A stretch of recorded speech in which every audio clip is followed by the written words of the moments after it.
Well, as we are continuing with Swami Trigunatita's settling into San Francisco. He's been there a couple of years now, I believe. And remember, as we read last week, there was still some unrest, and some students of Swami Trigunatita who had never given up hope that he would return to San Francisco. So, I believe where we left off, page 159, was where there was a petition written by the board of, not the board, the executive committee of the Vedanta Society in Northern California. And we're going to start by reading that letter.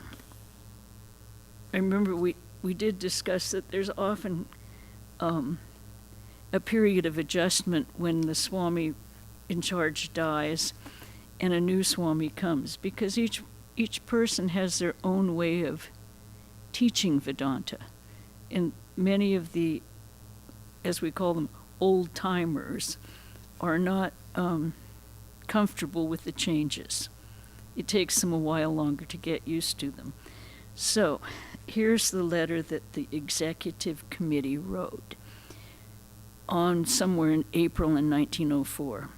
To the President, Bellarmont, Calcutta, India. Sir, we, the students of the Vedanta Society of San Francisco, wish to make an appeal to you as regards our beloved teacher, Swami Trigunatita.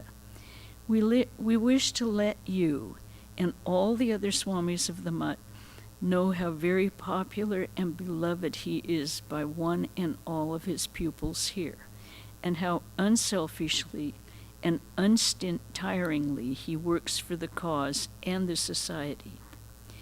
When Swami Trigunatita first landed in San Francisco, there were many obstacles in his way. But by his right and strong ambition and hard work, he has now been able to establish the society on a firmer basis.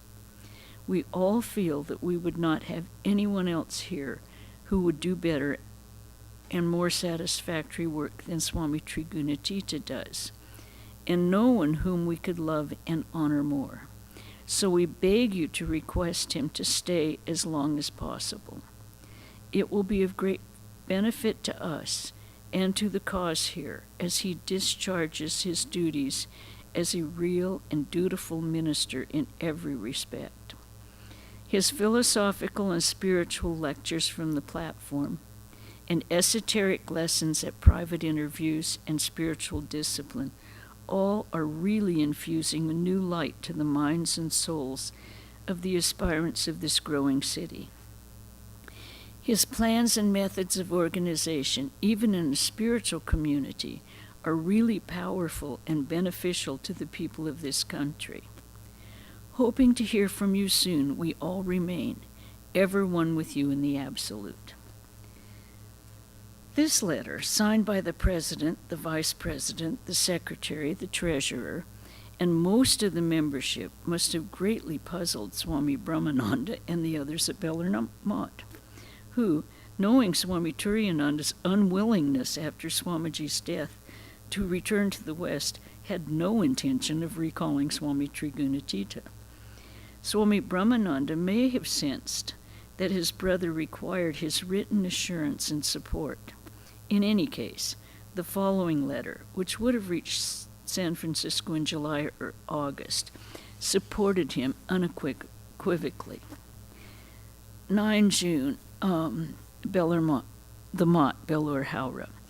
2. The President of the Vedanta Society of San Francisco, California, USA.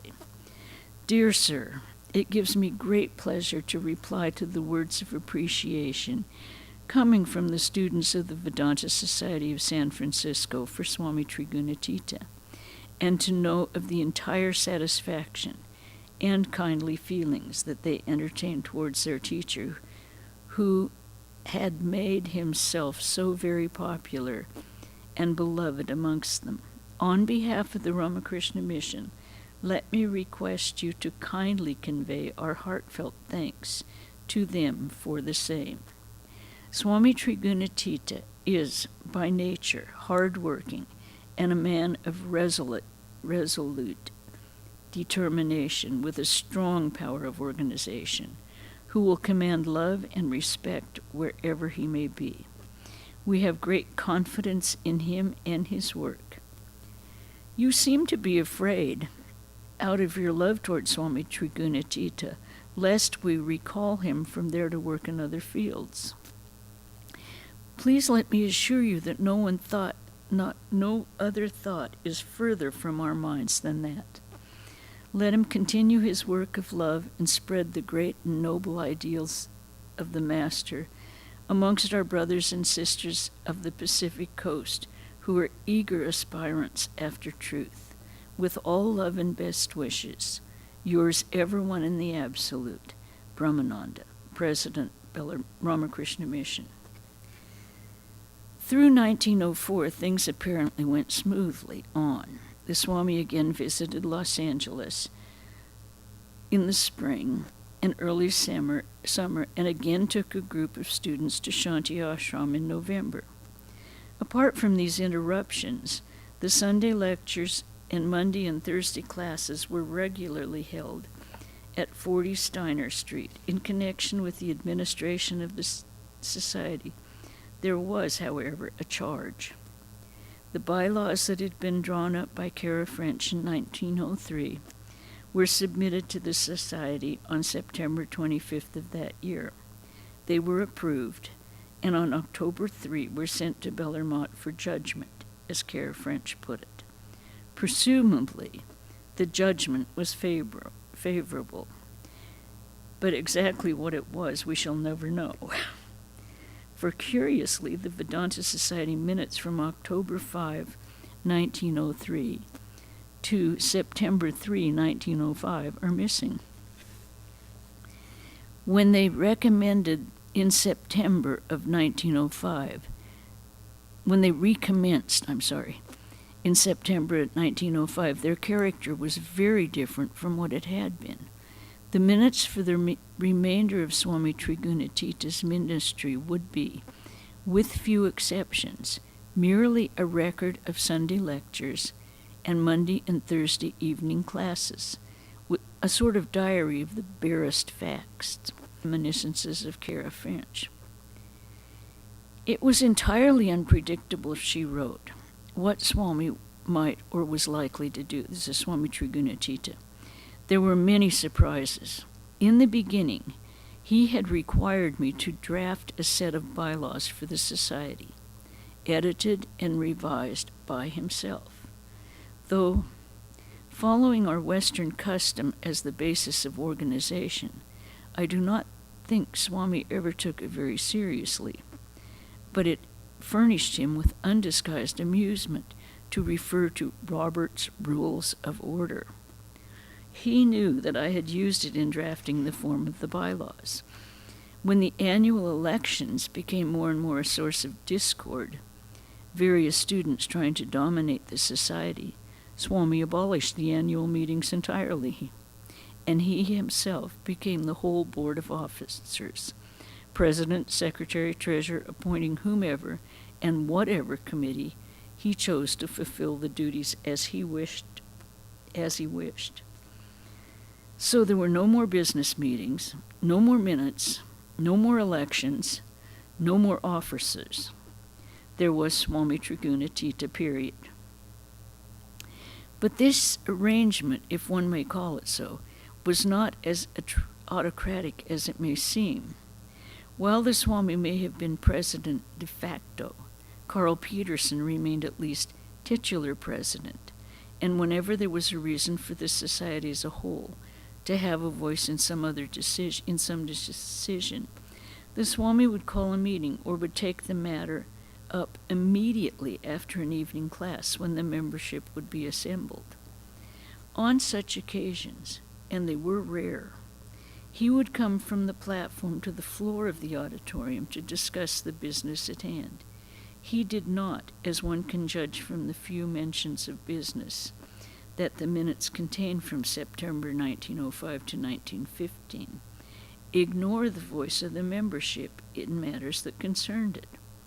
but there was very little reason for him to put up with its squabbles, and therefore he didn't, bylaws or no bylaws. Although this drastic measure, Kara French continued, made some students disgruntled, they had no recourse. The Vedanta Society was not incorporated, and Swami not only had built the temple, but was its legal trustee and head, representing the Mat at Belur, which had always accorded him freedom to carry on the work in his own way with no hampering restrictions. Okay. Indeed, there was not the smallest detail of that work of which Swami Trigunatita was not in charge. In his own awareness, however, this was not really the way it was. Not he, but Sri Ramakrishna was in charge of the work from its largest sweep as the Vedanta movement in the West, started by Swami Vivekananda, to its smallest ripple. An instance of his attitude as servant of the work, not as master, was seen later in the strange case of Dhirananda's singing. In all else, Dhirananda was exemplary, but she sang seriously off-key. It was said that to sit through her offerings at lectures and classes was tapasya for all the musicians in the audience, and no doubt for all the others as well. Yet Swami Trigunatita did not remove her from the post of singer, though there were many hints that he do so. It was not that he was tone-deaf to Western vocal music, as some thought, nor was it that he deferred to Dhirananda's loyalty and devotion. The explanation lay in his reply. When pressed for a reason, I did not put her there. So it was with everything.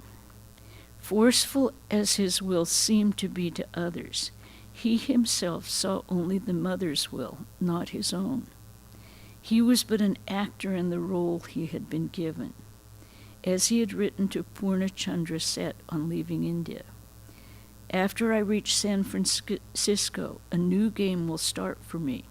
I do not know what kind of play that will be. It was to be the play of a leader breaking new ground in a foreign land. But in all that happened in that drama, he saw the play of God.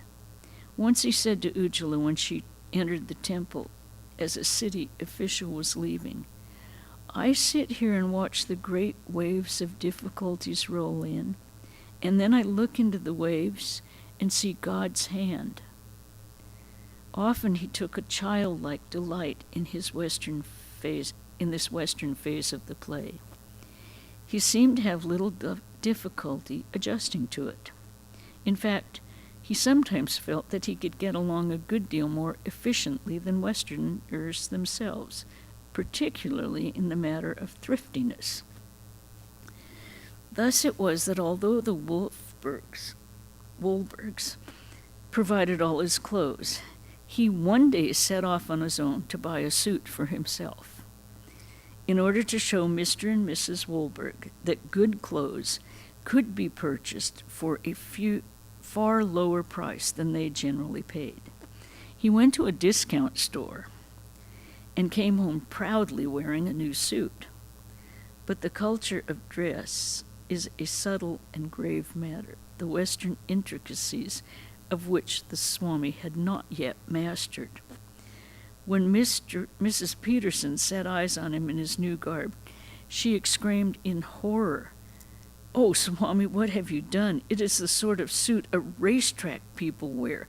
You can't wear it outside." A compromise was reached in which he thereafter wore the suit only at home.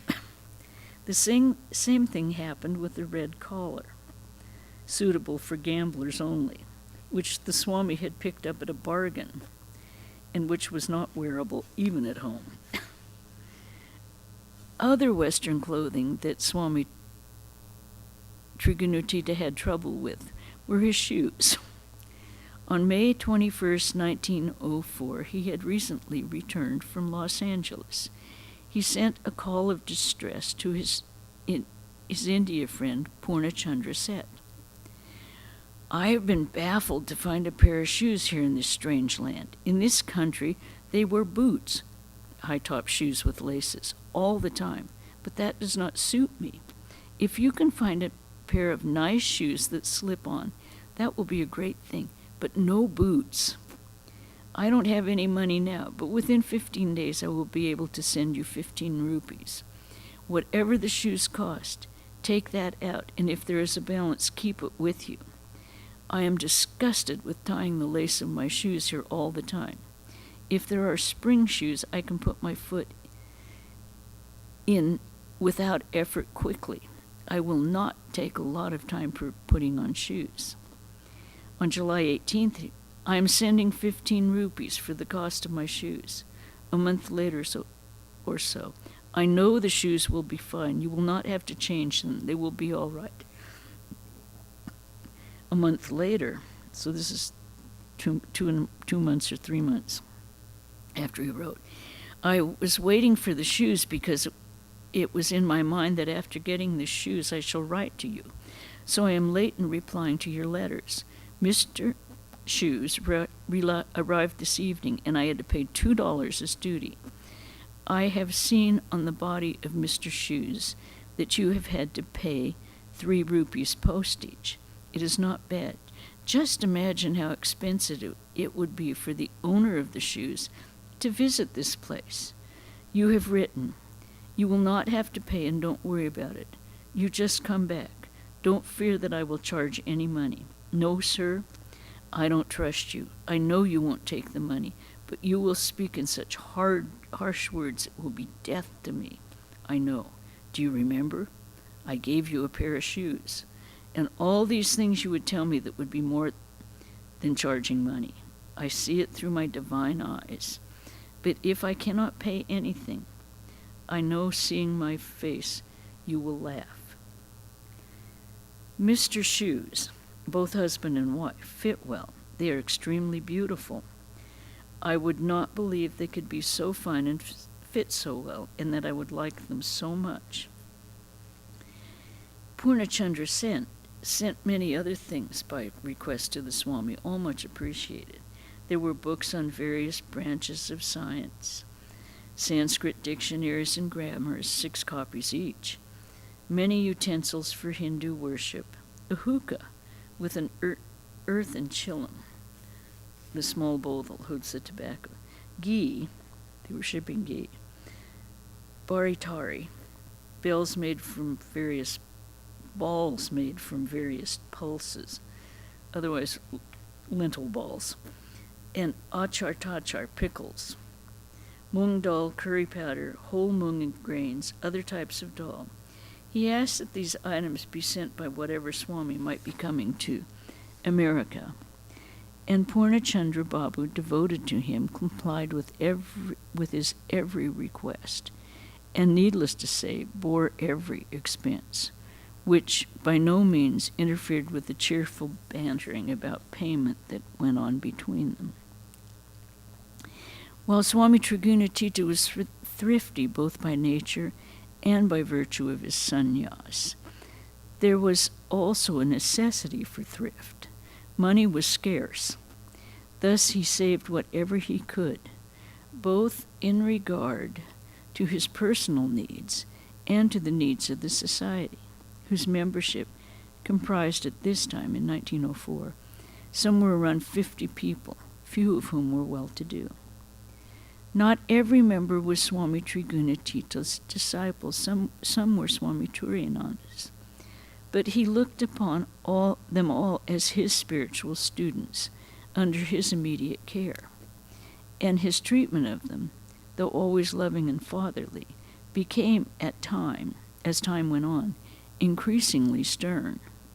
By 1904, the honeymoon, so to speak, was over.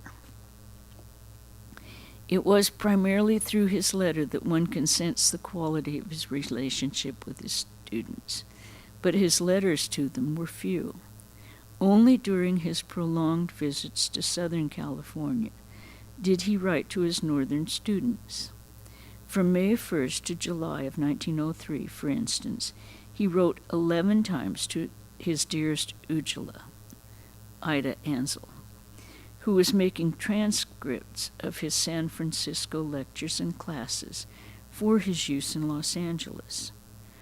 Ujjwala, whom we have met earlier, was young, handicapped since childhood by a lame leg, blessed by a sweet and trusting nature, and fortified by a stubborn streak. In 1901, she had taken initiation from Swami Trigunatita and had grown under his loving spiritual care. When Swami Trigunatita returned to India and Swami Trigunatita came to San Francisco, Ujjwala drew close to the latter also, wanting his affection and approval. And when he went to Los Angeles, her letters to him, if one can judge by his responses, were affectionate, perhaps playful. Excerpts from several of the Swami's many letters to Ujjwala from Southern California are given here. Okay. 1st of May 1903. My dearest Ujjwala, when you will finish my lectures, send them immediately to me here. I need them badly. Of course, you will not neglect your office duty.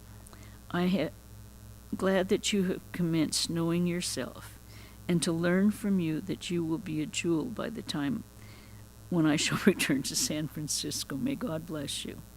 Kindly keep your notebook of your spiritual progress regularly. 6th of May, 1903. My lectures here are very successful. Very large audiences are being drawn. All is Mother's will and act. Be very meditative, my dearest. Do not lose your time and energy. Live well, prove your life well, behave yourself most spiritually. Life is short, now or never. Try to make the best use of me, your dear friend. I am not here forever. Don't lose opportunity. May God bless you, with my intense love to you and to all. 12th May. He's writing to her almost every 6 days. 1903. My dear Ujjwala, you inquire about others' affairs and about how to behave with them. How is your mama?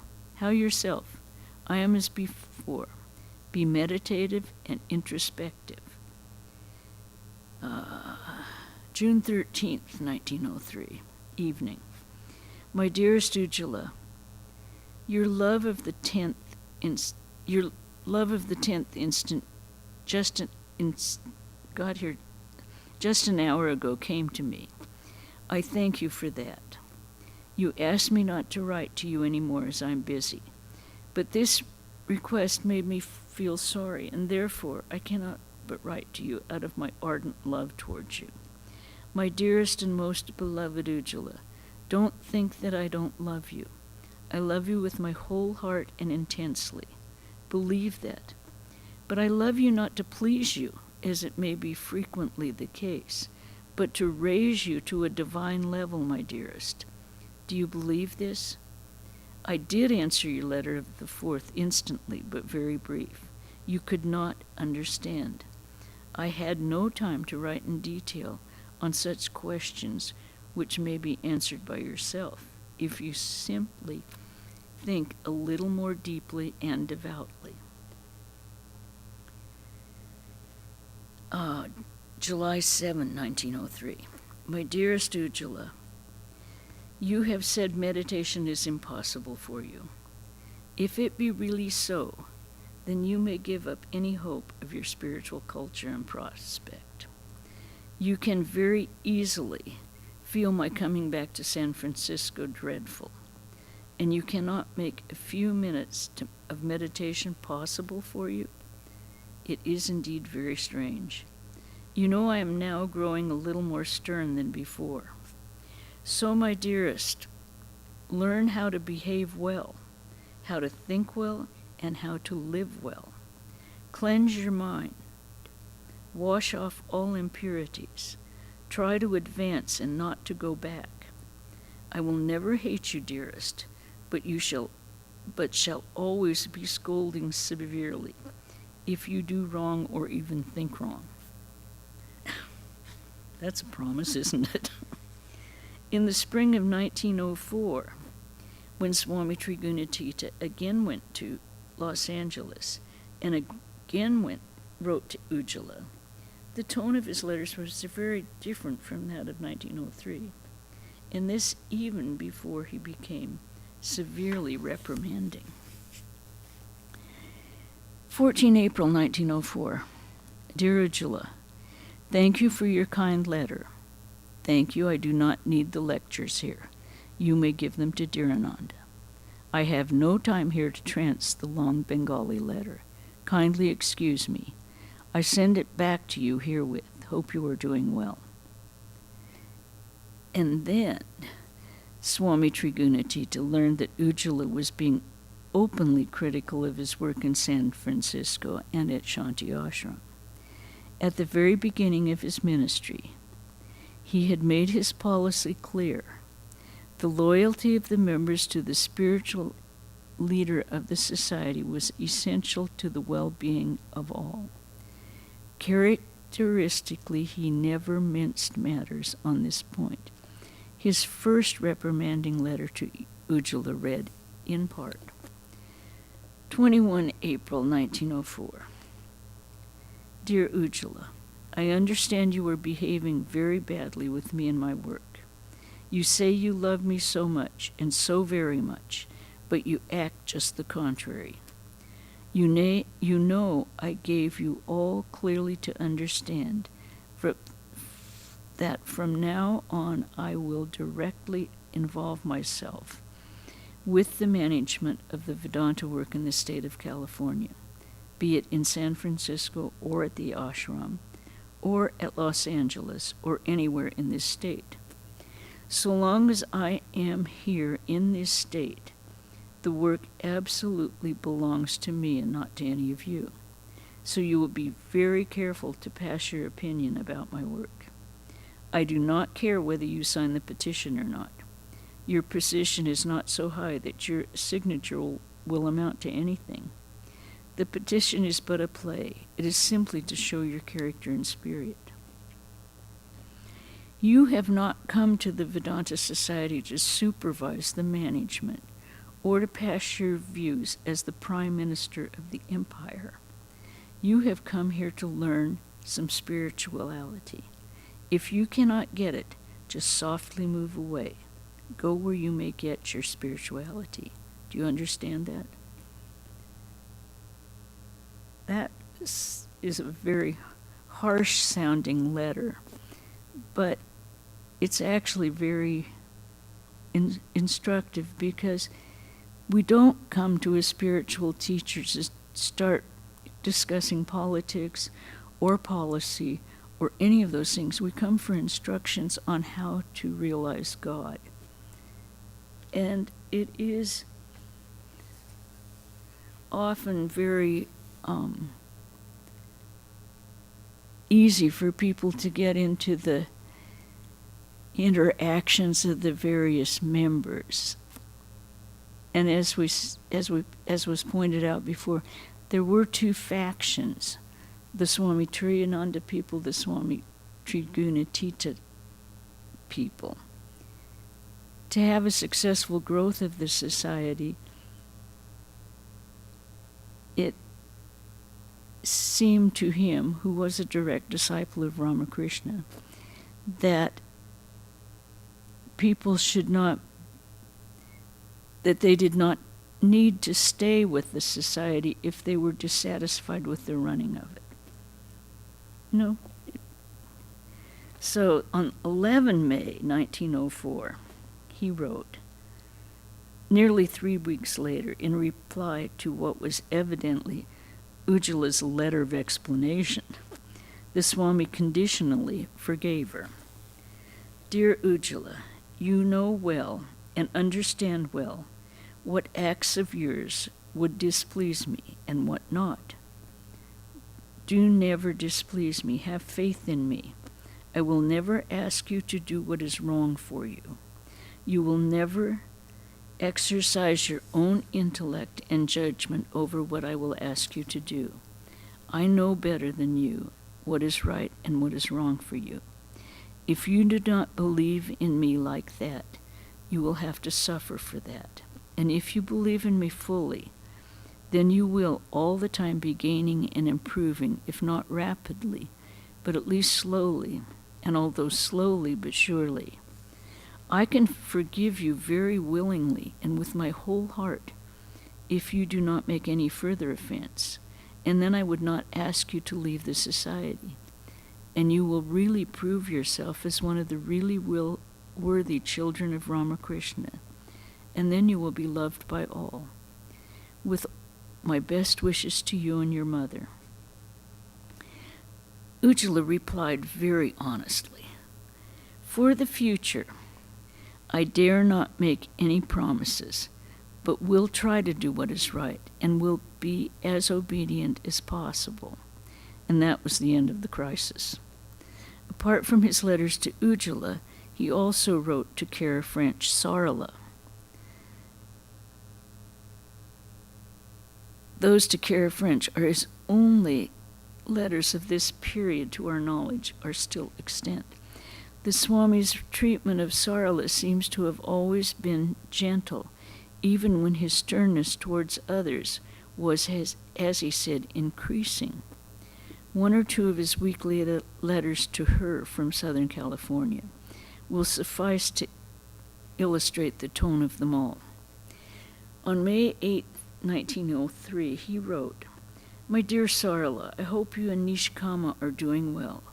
Kindly write to me your address, and may I ask for the full addresses of all the students of your society. Will you try to send? Will you kindly try to give me very short report of every class, there with the names of the people present, so that I know which friends take very much interest. And then on the 13th, he wrote, My dear Sarla, my friends in San Francisco are very loving, kind, and good, as much as possible. That I know very well, and I shall never forget that. My friends in Los Angeles are also good and kind and loving. I shall never forget them as well. God sends me very loving friends wherever I go. I hope you're meditating 4 times a day at home. My dear Sarla, and this is 6th of June, 1903, kindly tell dear friend Nishkama to sell off his business, a printing press, as soon as he can, and thereby free himself from drudgery and anxiety that are needless. I am so very glad to understand, my dear Sarla, that you intend to devote your life and soul for the good of others, and that you are trying so nicely and so successfully to keep the class together in one tie of love. This is the easiest way, my dear Sarla, how to expand one's own self. Sarla was at this time the recording secretary of the society. From afar, Swami Trigunatita kept a guiding hand on things. I'm so glad to learn, he continued in his letter of June 6, 1903, that you are keeping a roll of attendance of the students. You will kindly inquire with love and good wish about the cause of absence when any student will be absent for 3 or 4 days consecutively. Because the student may be sick, and we all ought to show our sympathy. Kindly take special care of the absentees. Show your untiring love, and thereby try to make them attend our meetings as much as they can. And then the next week, he wrote back to Nishkama. So very glad that God has made our dear friend Nishkama free. Don't worry if the sale has not given you good price. No, I also can't advise him to take that position, but kindly tell him to secure a position as soon as he can. I don't know who he's talking about. they're going to explain it now. According to Kara French's reminiscences, Nishkama soon found a job as manager of a printing establishment. To the French's delight, the job afforded him the freedom to do things he liked, without the responsibility of owning his own business. This turn of events was one of Kara's first experiences of the general infallibility of Swami Trigunatita's advice, even in mundane matters. She began to refer everything to him, even the mental difficulties of a maiden cousin in Iowa whom he had never seen, but in whom, at Sarla's pleading, he took a compassionate interest. But was not Sarla leaning on the Guru too much? The closest Swami Trigunatita came in his lectures to reprimanding her was in 1904 when he wrote from Los Angeles. I'm just going to finish this one section. I know I'm going over. Dear Sarla, excuse haste, just a line. I am just leaving for Catalina, a resort island off the coast of Southern California. I will come back Saturday evening. Many thanks for your letter. It is all right. Do as you have said. You will also kindly use your own judgment. That is how to grow. Don't try to depend on me so much. Swami Trigunatita himself depended on none but God, and he did not fear, therefore, to think big. Although in late 1903 there was probably no funds in the Society's treasury, he conceived the idea of building a temple where the Society could occupy its own permanent headquarters, rather than renting a ready-built flat and somehow making do with it. During 1904, Mr. Allen wrote in his notes, the Swami and the whole executive committee were looking for a suitable parcel of land whereupon to build a temple. This move toward permanence, stability, and expansion was opposed by some of the membership, and this, of course, had made it more desirable than ever for the Swami to have Swami Brahmananda's irrefutable backing of him as leader of the San Francisco Society, which, as we have seen above, he would receive in June 1904. A suitable site was found in 1905, Mr. Allen continued, at the southwest corner of Webster and Filbert Streets. This long, narrow corner lot, which fronted on Webster, was only a block and a half from the Peterson's old flat. The area, as we have mentioned earlier, was generally known as Cow Hollow because of the dairies that had once abounded there. In 1905, the bay was several blocks closer to the chosen lot than it would have been a year or so later, when the waters would be filled with earthquake rubble to create what is now called the Marina District. It was a quiet area, not fully built up, yet not far from the main parts of town, and we'll stop there today. Any questions or comments? That was a tough one but we all, I think Swami Sarvadevananda said it very beautifully in his class on the Gita. We can question our gurus, but not doubt them. John? Did he actually say he was infallible? I don't know. That phrase was there, that's what certain dictators call themselves. Well, he didn't, as he said himself, he was not doing it. It was Ramakrishna who was doing it. That's why he couldn't ask Dhirananda to stop singing. Sounds like Flip Wilson. The devil made me do it. Well, you don't doubt your gurus.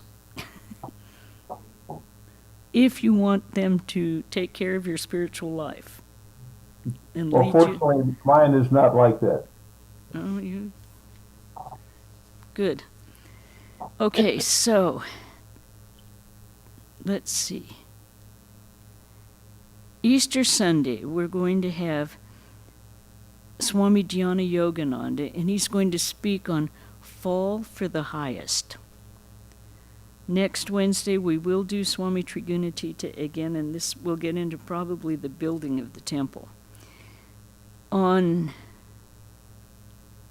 Saturday, the 11th, we'll have this, Saturday the 6th, 4th, excuse me, I can't even read this.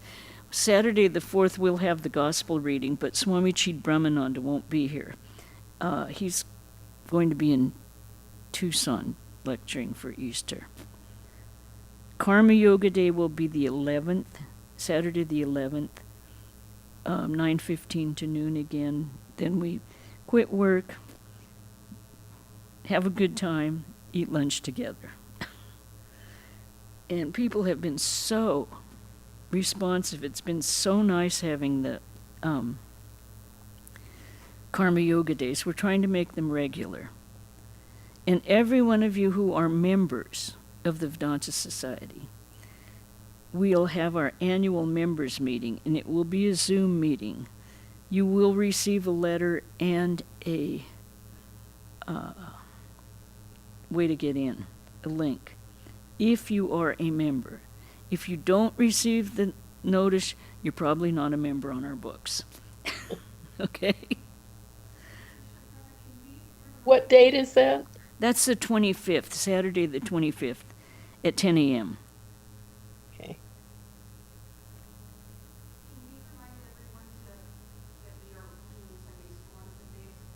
Oh, yes, of course. We do have Sunday school. Now, every Sunday we have, if children arrive, we will continue with Sunday school. We also have an Easter egg hunt on Easter Sunday if the kids come. So we're happy to have that. Love having the kids around. Any other comments or questions, doubts, opinions? Okay. Om Shanti, Shanti, Shanti. Hari Om Tat Sat, Sri Ramakrishna Arpanamastu.